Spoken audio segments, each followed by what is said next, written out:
ఇప్పుడే Country Delight app ని download చేసుకోండి. Download the Country Delight app now.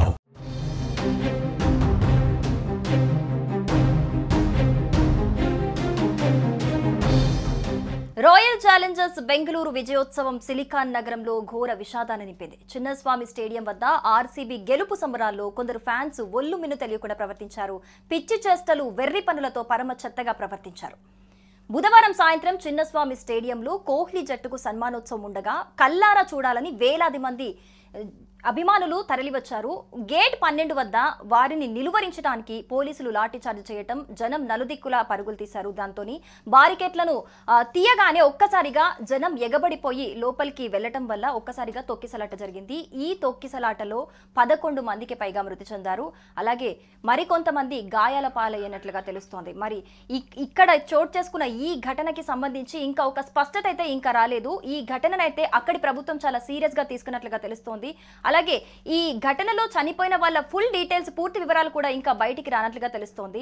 దీనికి ఈ ఘటనకి సంబంధించి 15 రోజుల్లో విచారణ జరిపి పూర్తి నివేదిక ఇవ్వాలని కూడా అక్కడి హైకోర్టు ఆదేశించినట్లుగా కూడా తెలుస్తోంది. మరి దీనికి సంబంధించి పూర్తి డీటెయిల్స్ తెలుసుకునే ప్రయత్నం అయితే చేద్దాము. సో ఈ ఫుల్ డీటెయిల్స్ మనకు అందించడానికి ప్రేమ్ లైవ్ లో జాయిన్ అవుతున్నారు. ప్రేమ్, ప్రస్తుతం బెంగళూరులోని చిన్నస్వామి స్టేడియంలో జరిగిన ఈ దుర్ఘటన ఏదైతే ఉందో ఇది భారతదేశ క్రికెట్ చరిత్రలోనే కాదు, ప్రపంచ క్రికెట్ చరిత్రలో ఇది ఒక దుర్దినంగా మనకు చాలా స్పష్టంగా కనిపిస్తుంది. ఎందుకంటే 18 సంవత్సరాల తర్వాత ఆర్సీబీ టీం కోహ్లీ జట్టు నిన్న టైటిల్ ని గెలుచుకోవడం, ఆ టైటిల్ గెలుచుకున్న సందర్భంగా హోమ్ గ్రౌండ్ అయిన అక్కడ రాష్ట్ర ప్రభుత్వం వారికి సన్మాన కార్యక్రమం ఒకటి ఏర్పాటు చేయడం, ఆ సన్మాన కార్యక్రమానికి కొందరికి ఫ్రీ పాస్ లభించడం, మరికొందరు అంటే ఈ మొత్తం కూడా ఆ ఈవెంట్ ను చూసేందుకు పెద్ద ఎత్తున అక్కడికి ప్రజలు అంటే ఆ ఇన్విటేషన్స్ తో సంబంధం లేకుండా, ఆ గ్రౌండ్ కున్న కెపాసిటీ తోటి సంబంధం లేకుండా కేవలం కోహ్లీని, అదేవిధంగా కోహ్లీ జట్టుని, ఆ యొక్క ఆర్సీబీ టీం ని కలుసుకునేందుకే అక్కడికి వేలాది సంఖ్యలో, లక్షలాది సంఖ్యలో తరలి వెళ్ళడం చూస్తున్నాం. ఒక చెన్నైకి సంబంధించి ఒక బెంగళూరు, కర్ణాటకే కాదు, ఏపీ, తెలంగాణ, అదేవిధంగా కర్ణాటక, తమిళనాడు రాష్ట్రాలకు సంబంధించిన అభిమానులు కూడా పెద్ద ఎత్తున అక్కడికి చేరుకోవడం. అయితే 12వ గేట్ దగ్గర జరిగిన ఈ యొక్క తోపులాట ఏదైతే ఉందో, ఈ తోపులాటలో దాదాపు 11 మంది ఇప్పటివరకు మృతి చెందినట్టుగా మనకైతే తెలుస్తుంది. ఇంకా 33 మంది ఆసుపత్రుల్లో ఉన్నాడు. మరొక 3 పరిస్థితి విషమంగా ఉంది. ఈ 11 మంది మరణాలు ఏవైతే ఉన్నాయో ఈ 11 మందితో ఆగేలా కనిపిస్తలే.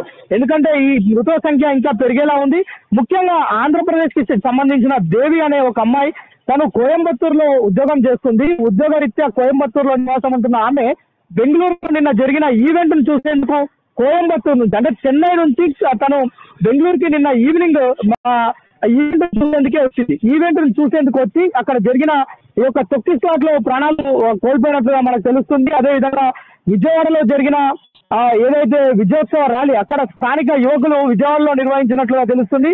అక్కడ కూడా ఓ యువకుడు దుర్మరణం పాలైనట్లుగా తెలుస్తుంది. అయితే బైక్ ర్యాలీ నిర్వహించిన బైక్ ర్యాలీలో కొంత గడబిడ జరిగింది. ఆ గడబిడలోనే విజయవాడలో కూడా ఒక యువకుడు మృతి చెందినట్లుగా మనకు తెలుస్తుంది. అయితే మొత్తం దాదాపు హైదరాబాద్ లో కూడా మనం చూస్తున్నాం. మొన్న రాత్రి ఇదే స్పాట్ లో ఇక్కడ బారికేడ్లు మనకు ప్రత్యేక నిదర్శనంగా కనిపిస్తున్నాయి. ఆ బారికేడ్ చూడొచ్చు, అక్కడున్న బారికేడ్ చూడొచ్చు. ఆ రోజు మొత్తం కూడా చాలా నీట్ గా ఉన్న బారికేడ్ యువత వాటిపైన ఎగిరి దునికి డప్పులుగా కొట్టి అది మొత్తం కూడా ఈ బారికేడ్ మొత్తం కూడా ఇరిగిపోయింది. అంటే హైదరాబాద్ లోనే ఇలా ఉంటే మీకు బెంగళూరులో పరిస్థితి ఏ విధంగా ఉంటుంది అనేది చెప్పడానికి నేను ఈ ఎగ్జాంపుల్ చూపిస్తున్నా.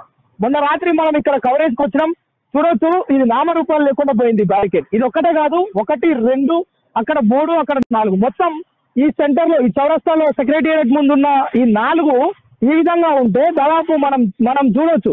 ఇక్కడ హైదరాబాద్ లో ఒక 2-3 వేల మంది యువత ఈ యొక్క సెక్రటేరియట్ ముందుకు అంటే ట్యాంక్ బండ్ వద్దకు వచ్చి సంబరాలు జరిపితేనే ఈ బ్యారికేడ్లు నామరూపాలు లేకుండా పోయినాయి. సో ఈ నేపథ్యంలో మనం అక్కడ లక్షలాది మంది అక్కడి ప్రభుత్వం సెలవు ప్రకటించడం, ఆర్సీబీ 18 ఏళ్ళ తర్వాత ఈ యొక్క కప్పును గెలుచుకోవడం, ఆ కప్పు ఈవెంట్ సన్మాన కార్యక్రమం ఏదైతే చేపట్టిందో అక్కడి ప్రభుత్వం అది రణరంగంగా మారడం, అట్ ద సేమ్ టైం 11 మంది మృతి చెందారంటే అది ఎంత పెద్ద విశాలమైన సంఘటన మనం చూడొచ్చు.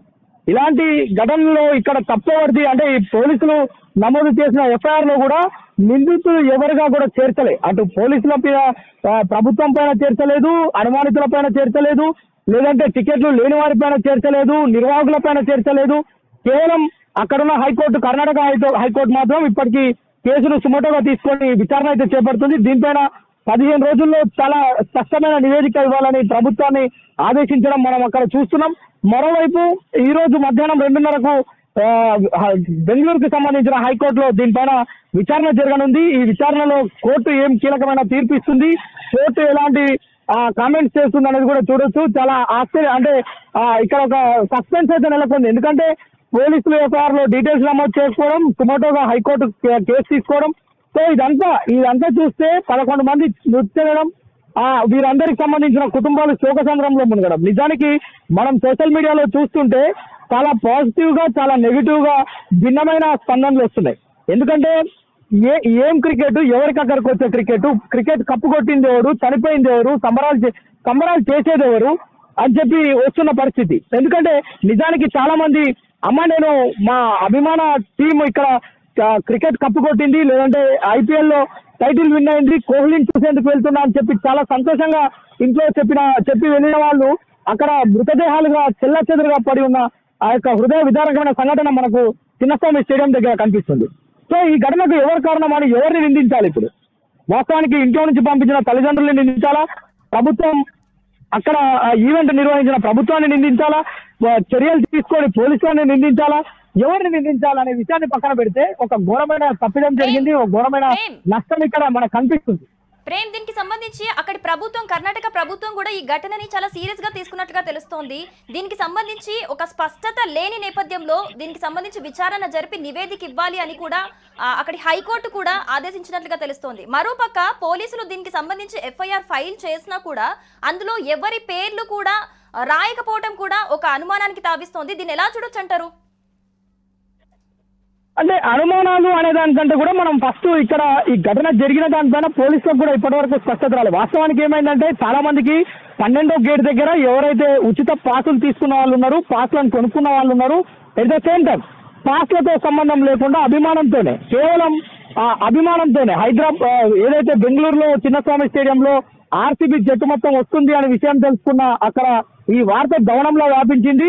ప్రజలందరూ కూడా ఎదురు చూస్తున్నారు. అంటే వాస్తవానికి ఇక్కడ ఒక విషయం క్లారిటీ వచ్చింది ఏంటంటే, ఏదైతే బెంగళూరు RCB కనుక గెలిస్తే నెక్స్ట్ రోజు అంటే మొన్న ఏదైతే ఈవెంట్ జరిగిందో నిన్న అక్కడ అఫీషియల్ గా ప్రభుత్వం ఈ కార్యక్రమాన్ని చేపట్టేందుకు పోలీసులకు ఒక లేఖ అయితే పెట్టింది. ఏంటి సంబరాలు, అదేవిధంగా సన్మానాలు, ఏదైతే అక్కడ విధాన సౌధ ఉందో ఆ సౌధ నుంచి భారీ ర్యాలీ నిర్వహించేందుకు కూడా ఒక అప్లికేషన్ పోలీసులకు పెడితే పోలీసులు దాన్ని రిజెక్ట్ చేశారు. రిజెక్ట్ చేసిన నేపథ్యంలో ప్రభుత్వం అఫీషియల్ గా స్టేడియంలో సన్మాన కార్యక్రమాన్ని చేపట్టింది. అంటే రోడ్ షో నిర్వహించకుండా ఈ యొక్క సన్మాన కార్యక్రమాన్ని చేపట్టింది. అయితే రోడ్ షో లేదు, సన్మాన కార్యక్రమం ఉందని తెలుసుకున్న ప్రజలు ఎలాంటి ఇన్విటేషన్లతో సంబంధం లేకుండా లక్షలాదిగా తరలి వచ్చారు. తరలి వచ్చిన వాళ్ళలో టికెట్స్ లేని వారు, పాసులు లేని వాళ్ళు ఏం చేస్తారు, జనరల్ గానే లోపలికి వెళ్ళాలనే ఆతృత ఎక్కువ ఉంటుంది. ఆ గోడలు దూకి వెళ్ళడం, గేట్లు బద్దలు కొట్టుకోవడం వెళ్ళడం, ఏదైతే బారికేడ్లు ఉంటాయో ఆ బారికేడ్లను తోసుకొని వాటిని విరగొట్టి లోపలికి వెళ్లే ప్రయత్నం చేశారు. ఈ ప్రయత్నంలోనే చాలా మంది అమ్మాయిల పైన కొందరు అఘాయిత్యానికి కూడా పాల్పడ్డట్టు, అంటే ఎక్కడ పడితే అక్కడ చేతులు వేయడం, అడ్డగోలుగా వ్యవహరించడం, అమ్మాయిలతో కొంత మిస్బిహేవ్ చేసినట్లుగా ఆ వీడియోలు కూడా బయటకు వచ్చినాయి. చాలా హృదయ విదారకమైన సంఘటన. ఇలాంటి చిల్లరగాళ్ళు చేపట్టి కూడా ఇలాంటి ఘటన జరిగిందని చాలా మంది సోషల్ మీడియాలో కామెంట్ చేస్తున్న పరిస్థితి. ముఖ్యంగా ఈ ఘటనకు మొత్తం కూడా ఇక్కడ ఎవరిది తప్పు అనే దానికంటే కూడా ఒక నష్టం అయితే జరిగింది. దీనిపైన ప్రభుత్వం కావచ్చు, అక్కడున్న హైకోర్టు కావచ్చు చాలా స్పష్టంగా, చాలా నిక్కచ్చిగా వ్యవహరిస్తుంది. దీనిపైన చాలా సీరియస్ గా తీసుకుంది, ఎలాంటి చర్యలు తీసుకుంటుంది, దీనిపైన ఎవరిని నిందితులుగా చేరుస్తారనే విషయాలను కనుక పక్కన పెడితే ప్రభుత్వం మాత్రం చాలా సీరియస్ గా తీసుకుంది ఈ ఘటనను. దీనిపైన లోతైన దర్యాప్తు చేసేందుకు హైకోర్టు కూడా ఆదేశాలు ఇచ్చింది. 15 రోజుల్లో దీనిపైన స్పష్టత ఇవ్వాలని చెప్పి కూడా ప్రభుత్వాన్ని కోరినట్లుగా, ప్రభుత్వానికి ఆదేశాలు జారీ చేసినట్లుగా మనకు తెలుస్తుంది. కానీ మొత్తానికి బెంగళూరులోని చిన్నస్వామి స్టేడియంలో నిన్న జరిగిన ఈ ఘటన ఏదైతే ఉందో ఇది ఒక క్రికెట్ చరిత్రలో ఒక దుర్దినంగా స్పష్టంగా తెలుస్తుంది. Right Prem, thank you. So మొత్తంగా బెంగళూరులోని చిన్నస్వామి స్టేడియంలో జరిగిన ఘటనకు సంబంధించి అయితే ఇంకా స్పష్టత అయితే రాలేదు.